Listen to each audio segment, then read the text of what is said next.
Hey, Rebel Rouser. I'm Alan Voivod, and this is Star Wars 7 by 7. So, we started to broach this topic during the audio version of the podcast in that last segment over there. And if you haven't checked out the audio version, if you're catching this on video, it's sw7x7.com/iTunes or wherever you like to listen to podcasts, Spotify, Stitcher, Overcast, etc., etc. Anyway, so the whole thing about Carrie Fisher appearing in episode 9 and Todd Fisher's interview with Entertainment Tonight Canada. Why don't we just let Todd tell you the situation here? So here is the clip from Todd's interview. Disney announced that Carrie will be in the next Star Wars. Not just in it, because there was a lot of talk about could you bring her in CG or how do you bring her in, but actually bring her in with the original footage that was shot for the last film. And they've arranged it, the script and what was shot, to bring her into the story in a way as if they filmed it yesterday. Now, that's the headline news version of the situation, but there's another part of the interview that's even more detailed because they ask him, hey, can you tell us anything about what's happening here? And so this is what Todd Fisher, this is Carrie Fisher's brother, of course, this is what he has to say about the footage that's being used. So all of this footage obviously was shot around The Force Awakens. So if you look at all the scenes that were in The Force Awakens, you can kind of imagine some things that, could be made available. All right. So this gives us a very narrow list of possibilities, actually. Carrie Fisher did not appear in a lot of The Force Awakens and not in a lot of locations either. When she walked out of that Resistance transport on Takodana, she was wearing one particular costume, and that costume is what she's wearing for the majority of the movie. It changes at the end of the movie, of course, when she wishes Rey farewell and says, "May the Force be with you."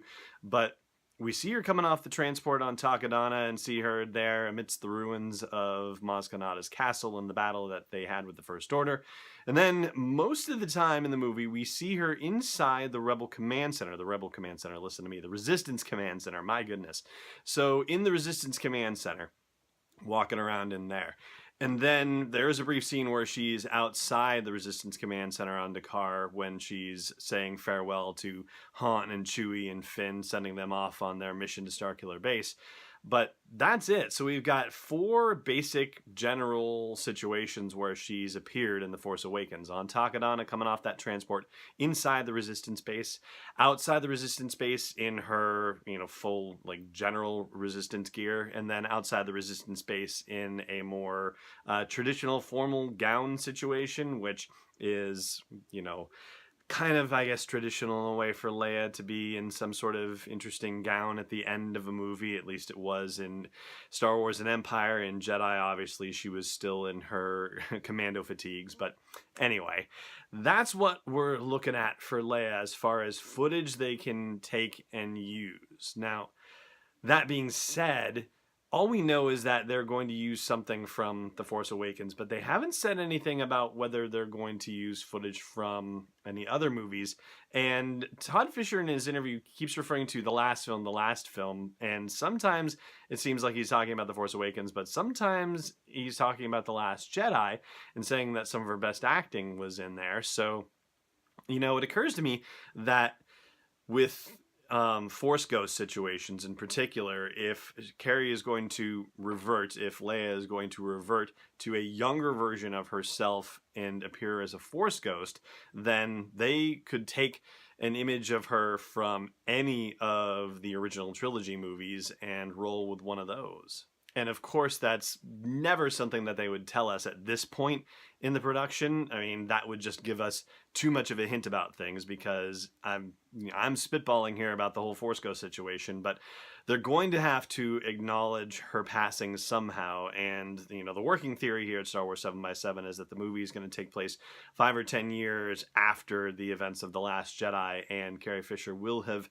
passed on in the interim. And so if they're going to show her, it's going to be from footage that's probably, now that we have more of this information, more like memories and flashbacks than anything else. Because the other thing that isn't really being talked about yet is the whole ADR situation. And that's where the actors go back into the studio and loop their dialogue. They actually re-record their dialogue to make sure that it's utterly and completely clear, and they do that synced up with a running movie. And so they obviously don't have the opportunity to do ADR with Carrie Fisher for episode 9. So any of the footage that they have, I guess it depends on whether they actually recorded dialogue that they can also use, but I mean, that would be rather amazing if they had dialogue that was on the cutting room floor that was suitable for episode 9. I mean, I suppose if J.J. Abrams set his mind to it, he could write around it, but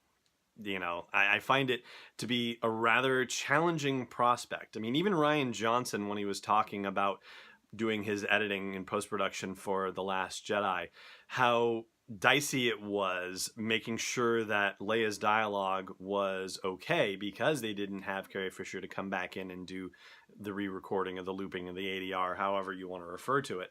So they had to, put in a little extra work to make sure that her dialogue was clear and acceptable for the movie. And I suppose they could probably pull that off for The Force Awakens too, but it seems more likely to me that it's only going to be unused footage from The Force Awakens, and footage meaning just the shots themselves, just the video itself, and not necessarily audio to go along with it. And that is going to do it for our consideration of how Carrie Fisher will be appearing in episode 9, with the exception of one extra thing that we're going to talk about over in the audio version of the podcast, and that's at sw7x7.com/iTunes, or wherever you like to listen to podcasts. But for now, it just remains for me to say thank you so much for watching, and may the Force be with you wherever in the world you may be.